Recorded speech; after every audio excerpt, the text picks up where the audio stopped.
কত ক্ষমতা আছে ভারতীয় জনতা পার্টির? একদিকে ইডি কে লাগিয়ে বিরোধী দলের নেতাদের স্তব্ধ করা, আর একদিকে ইলেকশন কমিশনকে লাগিয়ে মানুষের ভোটাধিকার কেড়ে নেওয়া।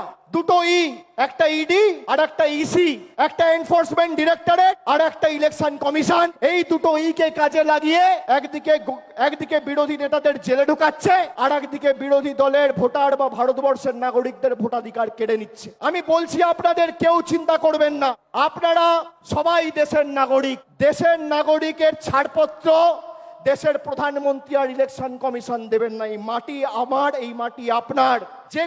যে ভাষায় আপনি জন্মের পর কথা বলতে শিখেছেন, যে ভাষায় মা বলেছেন, যে ভাষায় বাবার সাথে কথা বলেছেন, যে ভাষায় আপনার প্রথম প্রেম ভালোবাসা, সেই ভাষাকে বিজেপি বৃদ্ধাঙ্গুষ্ঠ দেখিয়ে আমাদের অপমানিত করবে, আর আমরা বসে বসে সব মুখে কুলুপ বেঁধে বসে থাকবো।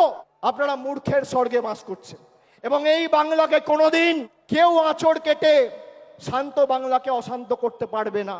যে আগুন নিয়ে খেলবে সে নিজে পুড়ে যাবে। হামসে জো টকরায়েগা ও চুর চুর হো যায়েগা।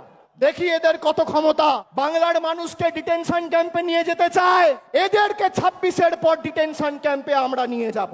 এদেরকে ডিটেনশন ক্যাম্পে রাজনৈতিকভাবে গণতান্ত্রিকভাবে হারিয়ে আমরা নিয়ে যাব।